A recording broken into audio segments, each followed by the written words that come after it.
Okay, hi everyone. We're going to be doing the Chapter 11 questions, the problems. These problems are very important to review for purposes of doing the homework. This is one of those chapters where the PowerPoint looks pretty straightforward, but when you go to the problems and you see how this shakes out, you can see that it's pretty complicated. And it's not, terribly unreasonably hard. It's just something you have to go through and slowly apply the rules and see how they shake out. So, with that said, let's start with the multiple choice here. So it looks like a corporation has issued $400,000 of shares of common stock. Looks like it holds 20,000 shares in treasury, which we know that means they bought back. And the charter authorized 500,000 shares. Looks like the company has declared and paid a dividend of $1 per share on outstanding common stock. They want to know what's the total amount of the dividend paid. So, in this case, looks like we have authorized 500,000. Let's check that off. We have issued or sold, in this case, 400,000, right? Looks like treasury stock in this case is 20,000, right? So we sold 400, but we bought 20 of them back. What that means is going to be that our outstanding stock in this case is 380. So with that 380 times $1 each, it's going to be $380. It's going to be C. Let's look at number 2 here. It says, which of the following statements regarding treasury stock is false? Well, treasury stock is considered to be issued but not outstanding. That's true. Treasury stock has no voting, dividend, or liquidation rights. That's true. Treasury stock reduces total equity on the balance sheet. Well, that's true. We know it's a contra equity account. It's going to be D. All of them are false. I'm sorry, none of the above are false. Not all of them are false. That would be the wrong one. I was reading a little quickly there. So here's the opposite of a question. They're asking for what's true. So they're saying, which of the following statements about stock dividends is true? So stock dividends are reported on the statement of cash flows. Stock dividends are reported on the statement of stockholders' equity. Well, we know that's true. Stockholders' dividends increase total equity, decrease total equity. Well, if we think about it here, right, when we create stock dividends, we have no overall change in the equity accounts. Remember, we just kind of shuffle the deck, reorganize it. So let's look at 4 in this case. Which of the following best describes the largest number of shares to the smallest number of shares? Okay, well, okay, so they're basically saying, is it authorized, issued, outstanding? So if we go look up here, right, well, we know authorized is the biggest, then issued is the second biggest, and outstanding is the smallest.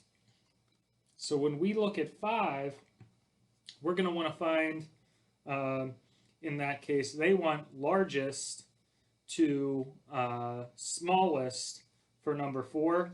So we're going to have A, authorized, our biggest, issued, our second, outstanding, our third, from biggest to smallest.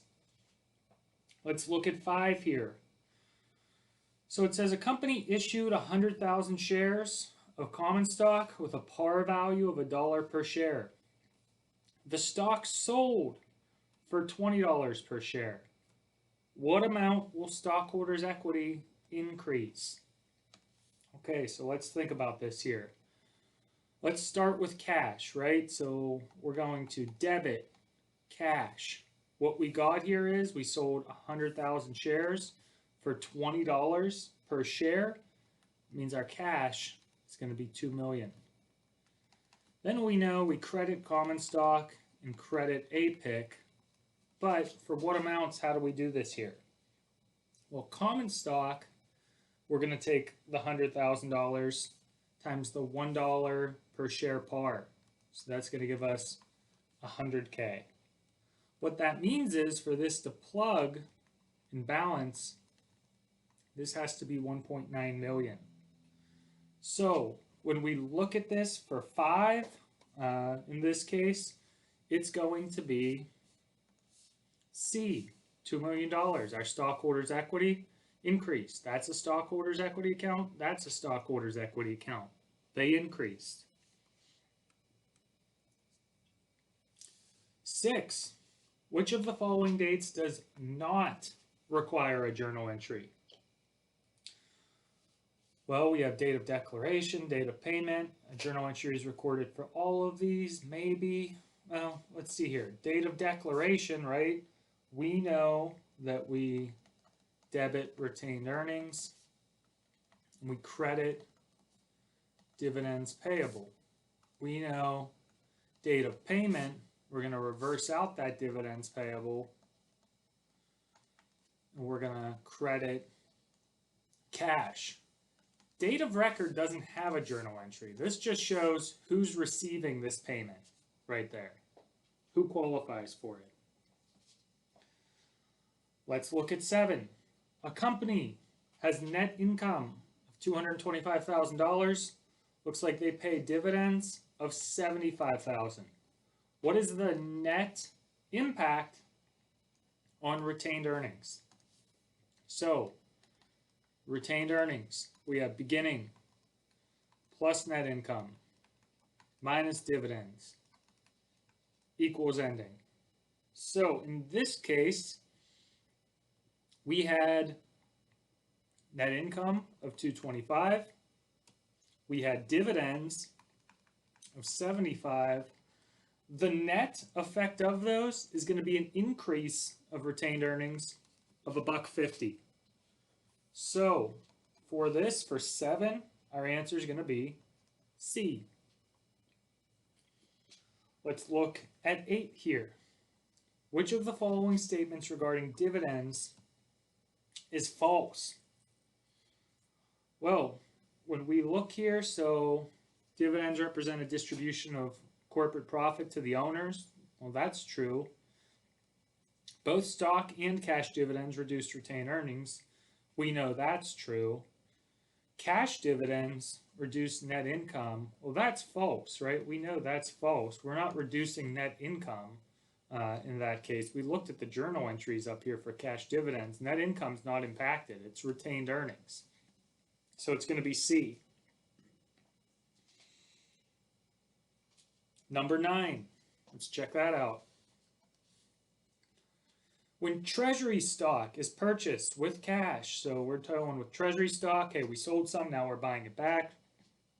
What impact is on the balance sheet equation? So we know treasury stock, the journal entry is going to be T stock, which is a contra stockholders equity account. It reduces stockholders equity. And we're going to credit cash. Now, in this case, cash is an asset. So our cash went down, and this makes our stockholders equity go down. Let's see which one of these answers conforms to that. A, B, C. Well, looks like it's going to be D here. Our assets decrease, and our stockholders equity decreases. Let's look at 10. So it says conceptually, does a 2-for-1 stock split immediately increase an investor's personal wealth? Well, we know when we talked about stock splits, all you're really doing is getting more stock, but it's not going to be worth as much for each stock. So it's kind of, in this case, a 2-for-1, right? We're having double the stock afterwards, but each stock that we have now is worth half the value. So what that basically means is there's no real change in this case. You don't get any richer from a stock split. You just, again, shuffle the deck. You're mixing it up a little bit, but you have the same overall value.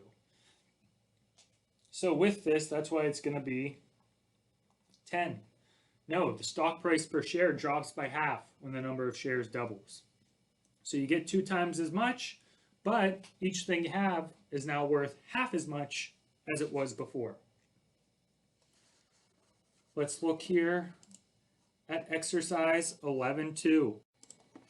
Okay, so when we look at this, let's get the highlighter here. So it looks like the charter of a corporation specifies that it authorized $300,000 shares of common stock. Since the company was incorporated, it has sold 160,000 shares at $16 per share. Then it says it has bought back a total of 25,000. The par value of the stock is $3. When it was bought back from the public, the market price was $40. So they have 3 things they're asking us here. And really this is straightforward. They're giving us some additional facts here we don't need. They just want the basics. Can you please tell us the number of authorized shares, the number of issued shares, and the number of outstanding shares? So when we look at the facts here, looks like in the corporate charter, we're authorized to sell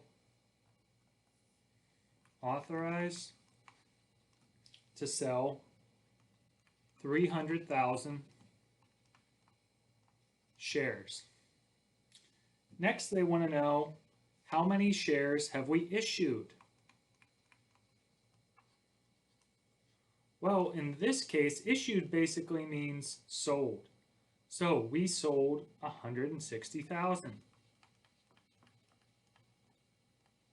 shares. Finally here, they want to know the number of outstanding shares. So what we can do here is, okay, let's think about this. We have sold or issued 160,000, right? We know from the facts that our treasury stock, we look at it here, we bought back our T stock 25,000.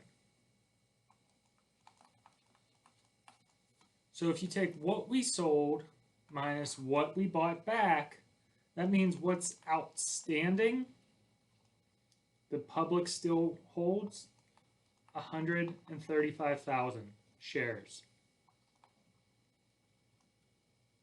So that was a pretty straightforward one, not that difficult. We're going to work our way. Some of these problems are more complicated than others, but I'm just going to put here so we have a record of it. This was 1, this was 2, this was 3. 1, 2, 3. Let's look at exercise 11.4 here. Let's see what's going on. So, looks like we're given the financial statements of a corporation, and they have the following amounts: common stock, retained earnings, net income, issued, outstanding, dividends. And it looks like the common stock was sold at a price of $30 per share. So we know that was sold at $30 per share. Let's look at the requirements and we'll just work our way through them. First is they want to know what is the amount of APIC. Second, they want to know what is the amount of retained earnings at the beginning of the year. Then they want to know how many shares are in treasury stock, and they want to know earnings per share. So we got 1, 2, 3, 4. Let's start with 1. See what we got to do here. So we know when we issue stock, right? You're going to debit cash, you're going to credit common stock, and you're going to credit APIC. they want to know APIC. So this is going to be the mystery number here. So how much cash did we get? Let's think about this. So we sold for $30 per share times, let's see how many shares we sold here. Looks like we sold 90,000 shares, right? So $30 per share times $90,000 shares we sold or issued. In that case, it's going to be 2.7 million. So in other words, we got 2.7 million in cash from this sale. Now, in this case, let's think about it. We know our common stock balance is right here, 1.6 million. Now, we could calculate that, but it looks like they're not specifically giving us the par value here. Once we figure out APIC, we could back into the par value, but just to keep it simple, that's where we got the cash from. This is where we get the common stock from. The difference here to figure out our APIC, to make our debits equal our credits, it's going to be 1.1 million for APIC. So that's one. There we go. It's done. Let's look at 2. It wants to know, what was the amount of retained earnings at the beginning of the year? Well, this is going to be, first thing we got to remember here is retained earnings is, we have our beginning retained earnings plus our net income minus our dividends equals our ending retained earnings. They want to know what was retained earnings at the beginning of the year. So this would be what we're solving for. We know our net income right here, 1 million. So plus 1 million. We know our dividends in this case are 800,000 dividends. And we know our ending balance in retained earnings is 900,000.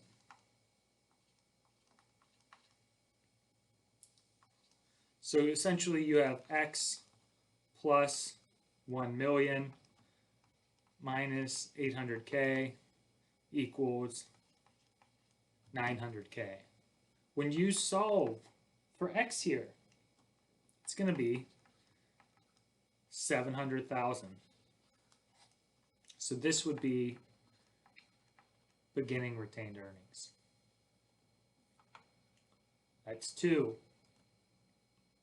Next, 3, they want to know how many shares are in treasury stock. So we'll do 3 down here. Well, this one, let's look carefully at the facts here. We know our treasury stock, if we were to do an equation for it, is that it would be the difference, right, between what you issued minus what's outstanding. That would give you your treasury stock. And they're just looking from a share perspective here, how many shares of treasury stock. Well, when we know here, shares outstanding, 80,000. Shares issued, when we look at this here, let's see where we can find this. So 90,000 shares issued right there. There we go. So 90,000 minus 80,000. That means we're going to have 10,000 in treasury stock. So that was 3. 4, let's compute earnings per share. Well, we know earnings per share is our net income over our common shares outstanding. So this is going to be just a plug and play. Our net income, $1 million. Over our common shares outstanding, well, here we go, our shares outstanding, 80K. That's going to come out to $12.50 earnings per share. So in other words, each share earned $12.50. So that was 4. That was a little bit more difficult. So we're building up here, right? We're starting with the basics, getting a little bit harder, a little bit harder. Let's move on to E5. So when we look at this, looks like we have a corporation that was organized this year. So it looks like this is year 1. And the charter authorized the following. So common stock, a $10 par value for common stock, 11,500 shares authorized. So hey, you're allowed to sell 11,500 shares with a $10 par value. During the year, so during year 1, we had the following things happen. We sold 5,600 shares of common stock for $20 per share. We sold 1,000 shares of common stock for $25 per share. And at year end, our accounts reflected income of $12,000. There were no dividends declared. So let's look at what they're asking us here. First, can you please provide the journal entries to record the sale of common stock in A and B? So we have A and B. So let's look at this here. And let's start with A. So it looks like we sold shares of common stock. And we know when we sell shares, right, we're always going to debit cash, credit common stock, credit APIC. So let's figure out how we would populate this. Let's start with cash, right? That's always the easiest. So for cash, if we look at the facts on this, we sold 5,600 shares times $20 per share. So the amount of cash we got was $112,000. Let's look at our common stock. So we sold 5,600 shares times $10 par value. That's going to give us $56,000. We're going to credit our APIC. We're going to plug it to make our debits equal our credits. So that's going to be $56,000. Let's look at B. Same idea, right? Got to populate the journal entry. We know, what accounts and what journal entry we're doing, and we're going to look at how we calculate it. So, cash here, when we look at B, sold 1,000 shares of common stock at $25 per share. So, for cash, we would have 1,000 shares times $25 per share. That means we sold this and we got $25,000 cash. Common stock, we sold 1,000 shares times a $10 par value. That will give us $10,000. APIC, we're going to do the plug. Make our debits equal our credits. $15,000. There we go. That was requirement 1. We're done. Let's look here at requirement 2, what they're asking. So can you prepare the stockholders' equity section on the balance sheet at the end of the year? Okay, so let's see this here. And let's zoom out a little bit so we can have a clearer view here.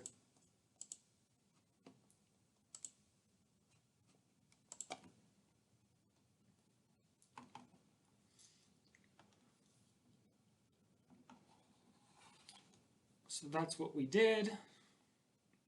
Now we're doing the stockholders' equity section. So we know that we have common stock with a $10 par value, and we know that we have 11,500 shares that are authorized. Of this amount, 6,600 are issued and outstanding. In other words, the 5,600 and the 1,000 shares of our common stock, we didn't buy any back. They didn't tell us that. So all 6,500 are issued and outstanding. We're going to do that times the $10 par value. That's going to give us $66,000 for common stock. And it's really just the combination of this and this.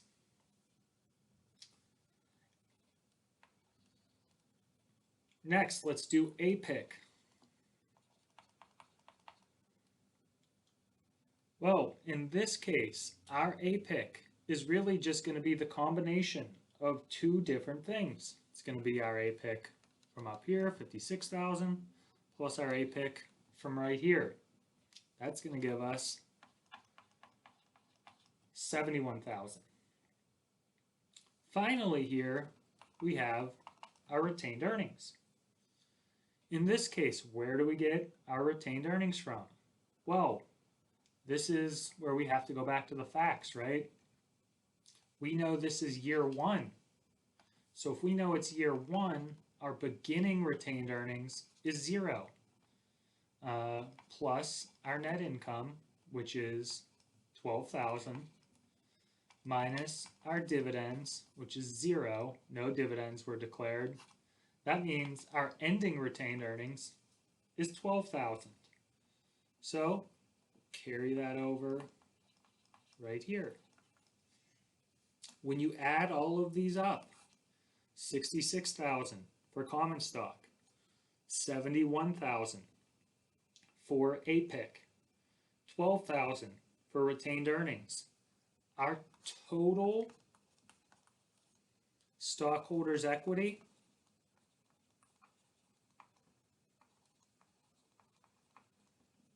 is going to be 149,000. So that was 2. So we did 1, we just did 2. Let's move on to exercise E6. This is where it picks up the difficulty. It gets a little bit harder each one, but that's okay. We're building up to it. Let's take our time, read the question here. So, looks like we have a company, and assume that the stockholders' equity section on the balance sheet of the company is shown below. During the year, the company reported net income, we'll just say 463 million, and they declared and paid dividends of roughly 10 million. It looks like they're giving us some balances here, right? This is the stockholders' equity section of the balance sheet. They have, current year, so we'll just call this year 2, and then last year they have year 1. Let's look at what they're asking here, because they got a lot of questions. They want to know first, what is the par value of the Class A common stock? So that would be this guy right here. And when we look at it here, okay, it looks like they're giving us the mystery numbers there. Nowhere here are we seeing par value. So this is kind of like, oh my gosh, how do I figure out this par value? How can I get this, right? There's got to be some crazy way that we could figure this out. So we'll do number 1 here. So we know, right, whenever we issue common stock, when we sell it, right, we do the number of shares issued or sold times the par value per share, right? And that's going to give you your common stock, right? When you debit cash, credit common stock, credit APIC. That's how we were to get that right there. So that's the starting point with this. What we then need to do is, so, okay, we know, given these facts, the number of shares that we have issued in this case, and we know the common stock. So let's see if we can find that somewhere over here. So we're dealing with Class A in this case. We're looking for here the number of shares that are issued, and let's see the par value. So we'll just, and you got to make sure you stay in the same year here. So if we're going to use the current year, so this is year 2, this is year 1, let's just stick with year 2 values. So we got 118, and then we got a value for common stock of 118,530. So in other words, we know our common stock equals 118,530. This is our mystery number, and our number of shares outstanding are 118,529,925. So if we were to rearrange this, x would equal 118,530 divided by 118,529,925. In other words, x is our par value per share. When we do that equation, it's going to be 001 is our par value. So you notice how we did that, right? Nowhere is it saying par value. We had to kind of back into that given how we do the journal entry, how we calculate it. So that was 1. Let's look at 2 here. They want to know how many shares of Class A common stock were outstanding at the end of last year and at the end of the current year. So last year, year 1, and at the end of the current year, year 2. So when we think of this, right, we know that if we were to just think of a simple equation here, we know that our number of shares issued minus the number of shares that are outstanding equals our T stock, right? What we bought back. So what we sold minus what we bought back is what we have left. And this is just an alternative way of framing that. So if we know this, and we were then to rearrange it again, we could say that the number of shares issued minus our treasury stock is going to equal our number of shares outstanding. That's what they're asking for, the number of shares outstanding. So if we're doing year to year here, so let's do year 1 and let's do year 2, given this. Let's start here for year 1. So if we look here, if we're looking for the number of shares issued in year 1, looks like, and I'm going to use the green highlighter here, 117 shares issued. And it looks like the number of shares we held, here's our common stock, or our treasury stock,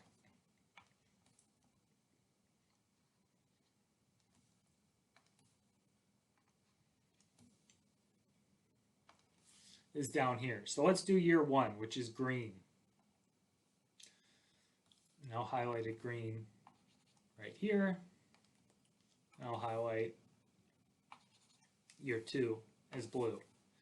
So our number of shares issued that are green is 117, 706,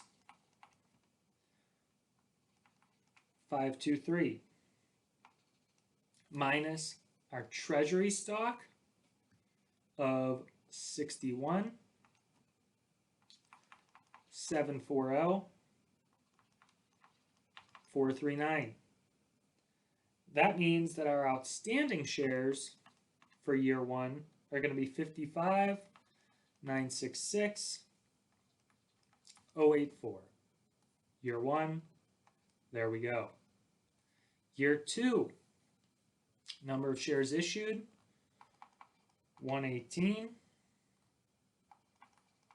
529, 925. Minus our treasury stock for year two, it's going to be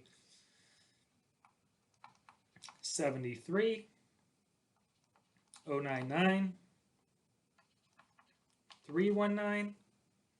That's going to give us 45, 430, 606.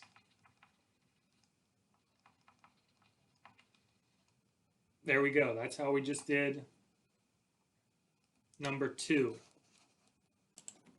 Let's look at number 3. So it wants to know, what is the retained earnings at the end of last year? Okay, well that would be year 1, right? We know we're doing last year. Year 1. We know year 2 is blue. So let's think about this, right? If we were to deal with year 1 and year 2, right? We know our retained earnings is our beginning plus our net income minus our dividends equals our ending. And we remember from the beginning of the course we said last year's ending is this year's beginning. So in other words, in year 2, our beginning balance is going to be last year's ending. And then same setup here, plus net income minus dividends equals ending. So if we can solve for this year's beginning, we're then solving for last year's ending. So let's see here. I mean, they're not explicitly giving us this number right here. So much like how we've had to rearrange some equations and back into it, that's what we need to do here. So that's the x. We know our net income per the facts here is going to be plus 463,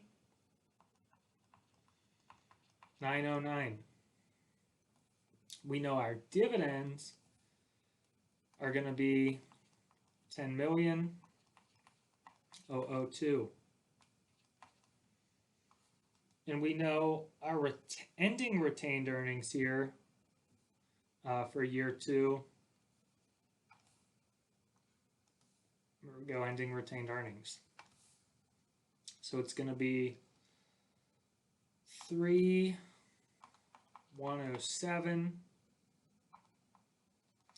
344, 000. So in other words, we have x plus 463 minus the 10,002. And these are just shorthanding. I mean, I'm just showing you what we're doing here. Equals the 3.107, right? You do the whole math here. But the idea is when you solve for that, x in this case is going to equal, if we did the math on that, that's a big amount of math, but it's going to be 2,653, 437, 000. That would be this year's beginning, which would also be last year's ending. So let's create some room here for the other problems.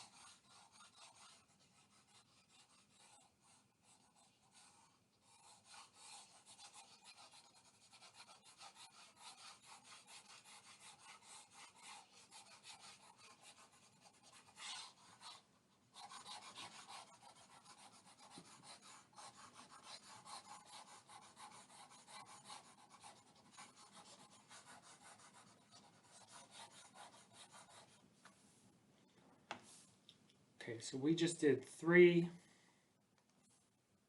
We solved for ending retained earnings last year. 4 here. It wants to know, how is the dollar amount in treasury stock account at the end of the current year reflected on the asset side of the balance sheet? Well, this is essentially saying, when we have treasury stock, right, we debit T stock, which is a contra stockholders equity account. We credit cash. Well, when we do that, as I have here, the journal entry is a debit to the treasury stock and a credit to cash. As a result, the negative dollar amount in the treasury stock account at the end of the current year is mirrored by a reduction in cash on the asset side of the balance sheet. So that's basically just showing, hey, how do we do this on the balance sheet? So that was 4. Let's look here at 5. During the current year, okay, so that's year 2. Might as well highlight it there while we have it out. They want to know, by what amount did treasury stock increase or decrease in the stockholders' equity section? So let's make room for this. We can erase this out. And we're doing 5. So they're asking about treasury stock here, right? We know from a basic level that our issued minus our outstanding equals our treasury stock. And when we think about this, what we're going to really be doing is comparing the treasury stock from the different years. So if we look at the treasury stock here, we have, in this case, our year 2 treasury stock, and we have our year 1 treasury stock. And how we would do this, let's think about it. So let's go through year 2. We know the balance in treasury stock is 1.8. We know year 1, the balance in treasury stock is 1.355. So if what we do here is we do, let me highlight that green.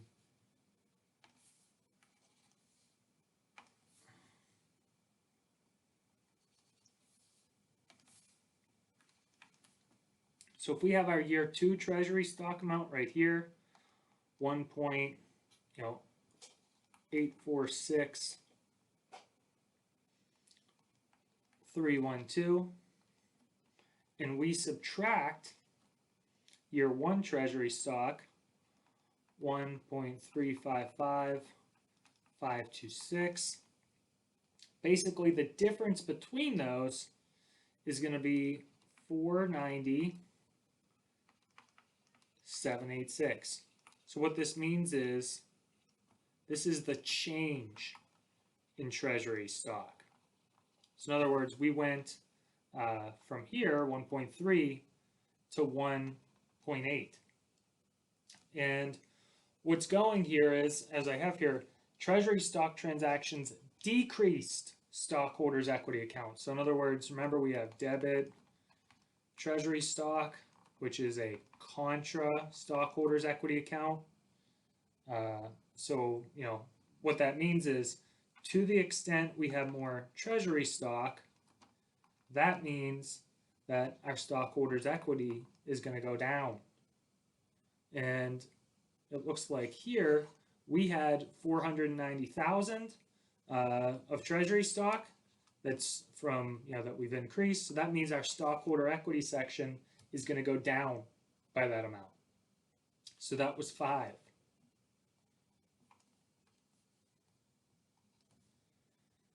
Let's look at 6 here. At the end of the current year, what was the average price paid for shares held in treasury stock? So let's look at this here. We know that our year 2 treasury stock is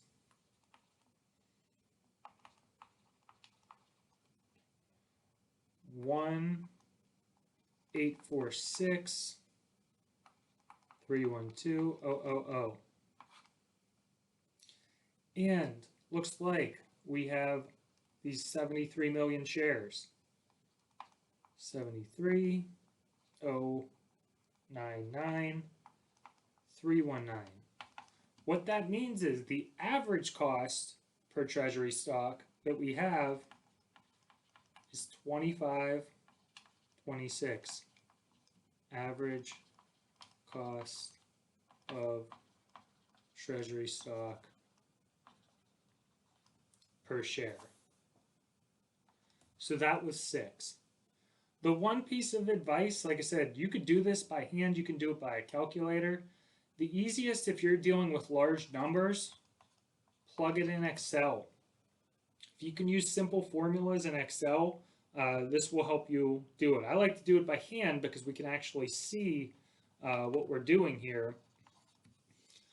But if you know basic Excel functions like sum and plus and minus, it will be a cleaner trail to do this. Let's look at the next problem, exercise 15. So when we look at this, it looks like they're giving us some transactions for April 1st, June, and September. They want to know, can you provide the journal entries for A through C? So A, B, C. Let's start with these. Let's start with A.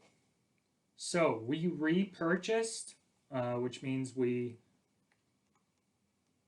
bought back, which we know is treasury stock, right? 200 shares of the company's own common stock at $20 per share. So what we would do here is debit treasury stock. We would do the 200 shares times the $20 costs that we paid. That's going to be $4,000. And we bought that with cash, $4,000. There we go. A is done. Let's do B. June 14th, we sold. So, okay, we bought back. Now it looks like of the ones we bought back, we sold some of them. We sold 40. How do we do this? Well, we sold 40 for $25 a piece. So we're going to debit cash times 40 shares times $25 a share. That's going to be $1,000. Likewise, we teed it up with a debit. We got to get rid of it, treasury stock, with a credit. And we're going to do it at cost, right? 40 shares times the cost we paid for it originally when we bought it back. $20. Not the cost somebody bought it for us from. So treasury stock there, 20 bucks. It's going to be $800. We know, right, whenever we resell treasury stock, when we resell treasury stock, that there's no gain or loss. In other words, we always plug the difference to APIC. So here it would be $200. C, we sold 30 shares of treasury stock that we bought before for $15. So we bought it back, sold some, then we sold 30. Same setup here. We're going to debit cash.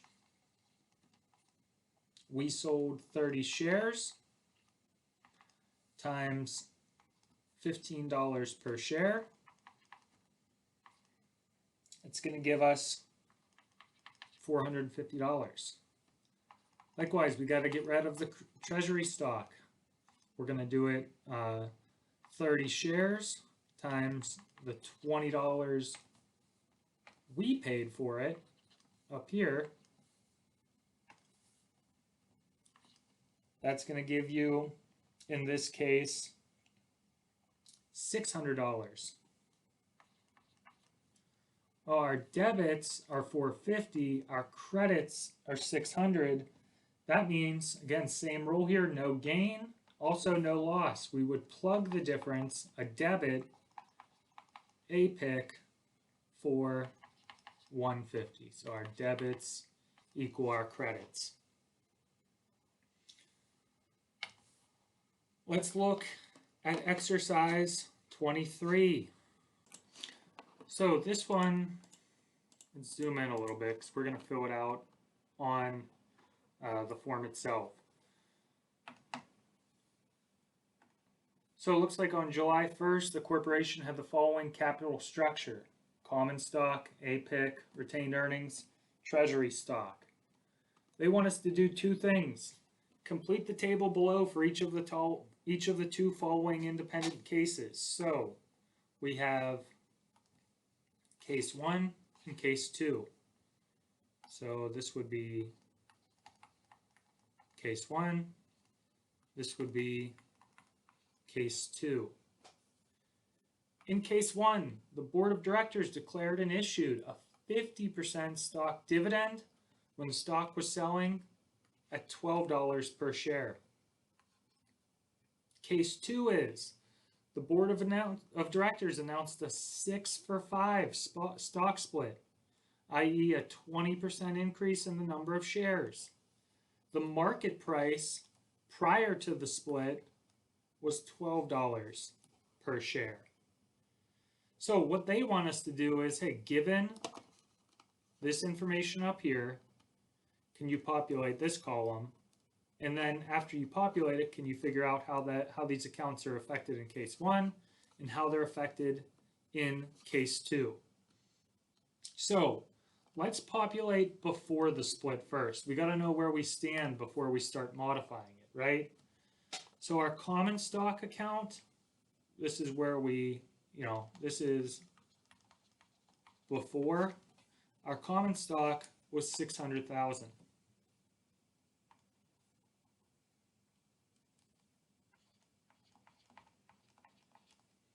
And our number of shares outstanding, in this case, we're going to have to back into this a little bit. It's not too hard. Is simply our common stock, 600,000, divided by 1. That's going to give us 600,000 shares. In this case, what we're doing here is, okay, we have our APIC, we have our retained earnings, then we would have down here our total stockholders' equity, which is going to be a combination of some things. It's going to be our common stock account plus our APIC plus our retained earnings. That means it's going to be 2,200,000. So one of the things I just want to say right off the bat, when we looked at the PowerPoint, we knew whether it was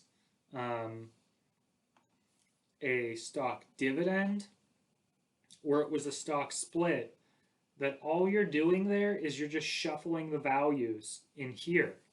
In other words, it doesn't change your overall total stockholders' equity. So we know, and this would be a good check to make sure what we do, that it's right, that at the end of the day, these three items are going to have to always equal 2,200,000. So first, let's look at the case 1 with regard to the 50% stock dividend. So case 1, here we know that this is a large stock dividend. So what we do here is we have a journal entry for this, right? So if we think about this here, okay, so it's a 50% stock dividend. So if we were at 600,000 shares times 50%, that means there were 300,000 new shares that were created. With regard to large stock dividends, let's pull up the journal entry, right? Okay, we know we debit retained earnings times the number of shares times the par, and we credit common stock. So let's follow that principle here. So the journal entry for this guy, we would be debiting retained earnings, and specifically what we would be doing here is times the 300 new shares from over here times, remember we used the par value, $1 par, which we got from right there. That's going to give us 300, and then we're going to credit common stock for 300. So what that means is, okay, in light of this, we made our journal entry. Now we have to update our account. So it was at 600, our common stock. From the journal entry, we increased it by 300. So plus 300, that's going to take us to 900. Likewise, our retained earnings down here, we increased it by 300. So that's going to, actually we decreased it by 300 when you debit it, right? Debit the retained earnings minus 300. That's going to take you down to 400. We also know that if we started, in this case, with 600,000 and we got 300,000 more, that our total number of shares after this, so we're going to add 300, that's going to take us to 900,000. Par value remains the same at $1. And let's think about it here. Nothing we have done has affected APIC. So in other words, in this case, if we take the 900 plus the 900 plus the 400, that's going to give us our 2,200,000. So that was case 1. Let's look here at case 2 with the stock split. So first off, we know with stock splits, right, that there is no journal entry, right? You put it in the footnotes. But let's think about how we would go about doing the math on this. So we know that it was a 6-for-5 stock split, which means it was a 20% increase in the number of shares. So our number of shares originally were 600,000. This increased them by 20%, so we can multiply it times 1.20. That's going to take us to 720,000. So in other words, our shares outstanding here, we went from 600 to now we're at 720. Likewise, because there was no journal entry, right?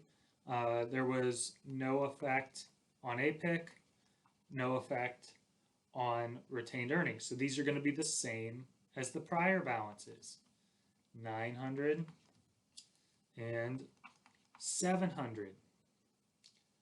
But this is where we have to get interesting and start to think about things for what is the common stock account and what is the par value per share.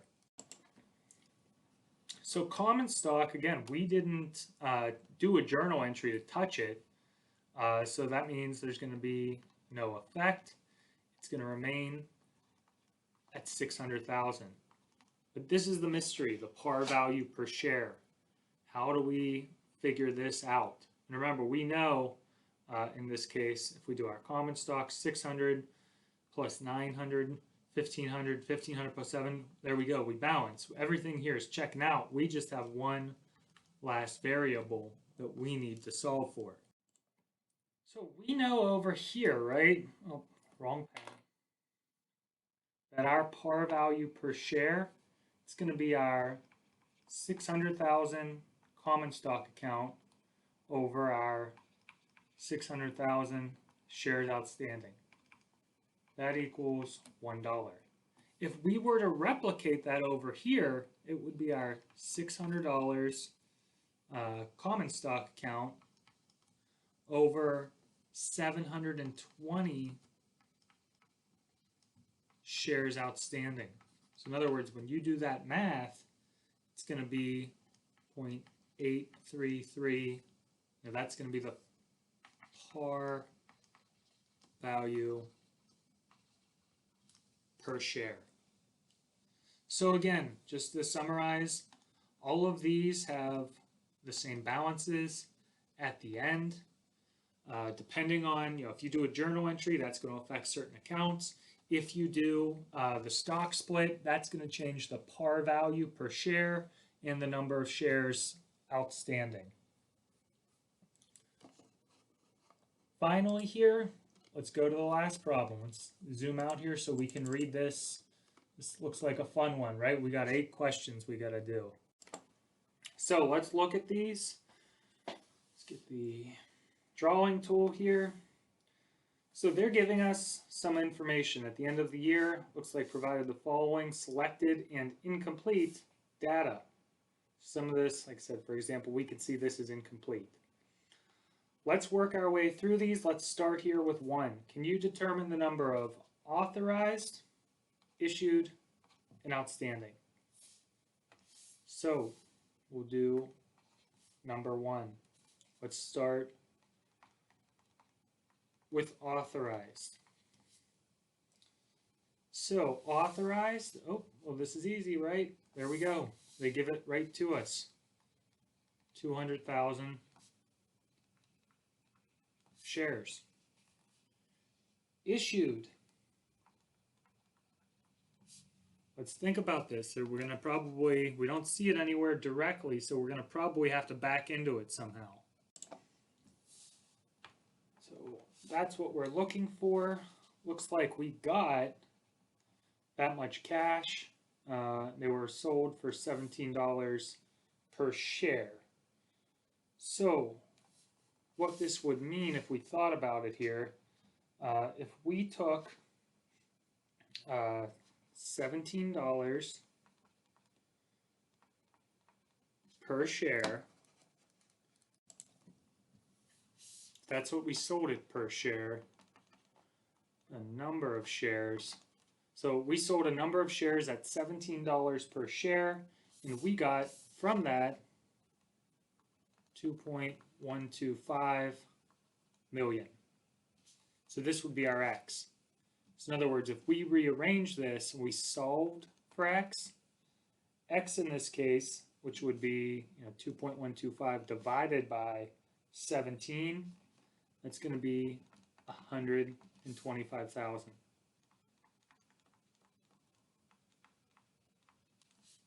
That was authorized, that was issued. Now let's do outstanding. Well, in this case, outstanding, we know, so this was issued, outstanding, that's what we're working on right now. We know in general that outstanding is going to be the number you've issued, you sold, minus your T-stock, right? That equals your outstanding. From up here, we know that we've issued 125,000 shares. 125. Our T-stock, let's see if we can find it here. Looks like we have 3,000 shares. That means our outstanding is going to be 122,000 shares. So that was 1. Not that bad, a little bit of stuff you got to back into. Let's look here at 2. They want to know what is the balance in APIC.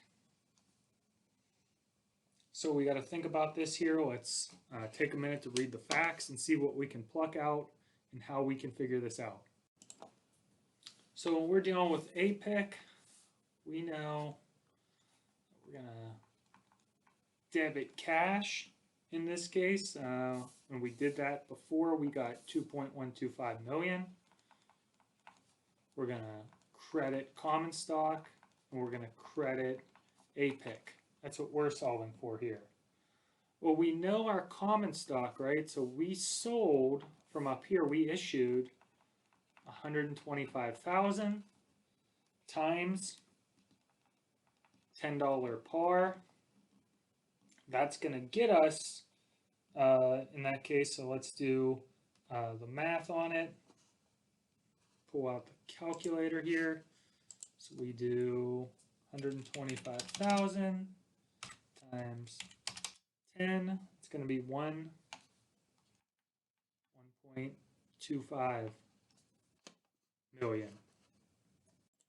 So what that means here is to get our APIC, to have our debits equal our credits, X is going to equal, in this case, 875,000 for APIC. That's how we got it. So 2 is done. Look at 3. They want to know what's our earnings per share. So let's erase some of this just so we get some room here. Actually, we'll keep it because I think this builds off it. So that was 2. That was 1. Now we're doing 3.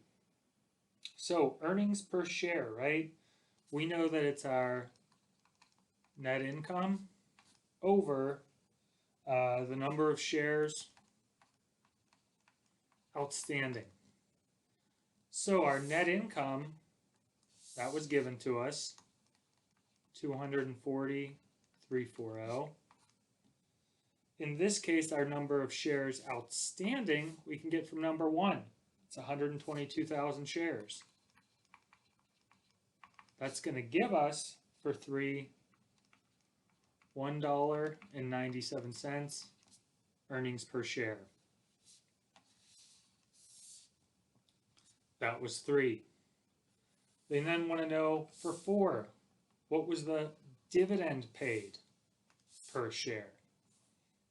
So for 4, dividends declared and paid, so it looks like looks like our dividends were,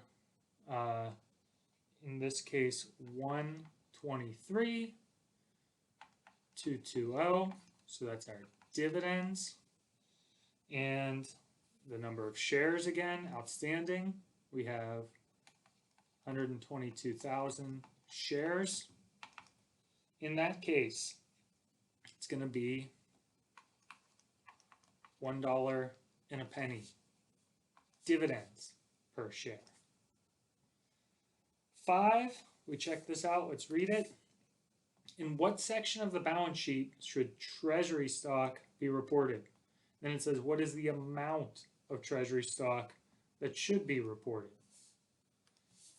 So 5, first off, let's make some room for it. We know the treasury stock, right? This is a contra stockholders' equity account. And for that reason, it's going to be a deduction in the stockholders' equity section of the balance sheet. The amount for our treasury stock, so let's see here, looks like we have 3,000 shares of treasury stock, and looks like we got them for $20 per share. That's going to give us $60,000 as the amount. So that's 5. Let's move this down a little bit so we can read the question. Verse 6.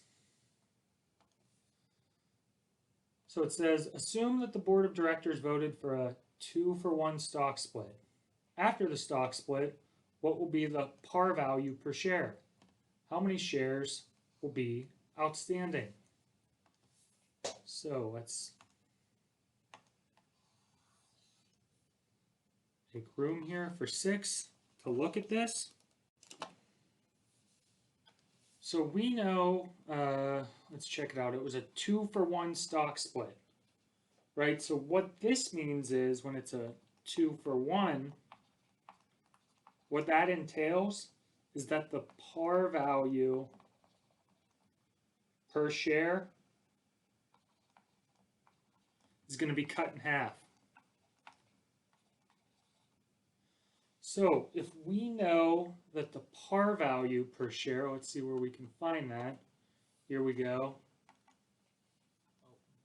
Up here, $10 par value per share. $10 par times 1/2 or 50%. That means that it's going to be $5 per share. Likewise, after the stock split, how many shares are we going to have? So let's think about this. So we had, it says 6, 2-for-1 par value. How many shares will be outstanding? So this one's a little bit tricky. It's going to technically be based off of, because right, everybody, even if we own it, is going to get the stock split. So what you do here is it was a 2-for-1. There was 125,000 that were totally sold. So 125,000 that were sold times 2. That's going to give us 250,000 shares. So in other words, we went originally from 125,000 sold with a $10 par to now 250,000 with a $5 par. We just doubled the number of shares, but cut the par value in half. So that was 6. Get the pen up there. 7, it says, can you provide the journal entry for the stock split? Well, we know for 7 that there are no journal entries for stock splits. Instead, we put them in the footnotes. That was an easy one. Then for 8, it says, disregarding the stock split, so disregard, what we did up there. Assume instead a 10% stock dividend was declared before any treasury stock was acquired. The market price of the common stock at the time of the dividend was $21. Provide the journal entry associated with the stock dividend. So this is 8. We know that because it was a 10% stock dividend, that this is going to be a small stock dividend, which means that we're going to use the fair market value, or the market value. So what we do here, how do we do this journal entry for it? Well, we're going to debit retained earnings. What we're going to do here is 125,000 shares from up here, because it also says before any treasury stock, times, in this case, it was a 10% stock dividend, times the market value of $21 per share. So that's going to give us 262,500. Likewise, we are going to credit common stock 125,000 shares times 10% times the par it's going to give us a credit of 125,000. Finally here, we're going to credit APIC as a plug. So we got to get our debits to equal our credits. That means this is going to be 137,500. So that was 8. So I know that was a lot of problems, but they all correspond to the homework. It went from relatively easy to you can see how complex this can get. I would say again, if you're doing the homework on this, if you can do it in Excel, that might make your life a little bit easier for the formulas. Otherwise, just watch the videos carefully. If you just repeat it using the different numbers, you should be fine. So we'll wrap up there. Thank you, and we'll see you in the next lecture.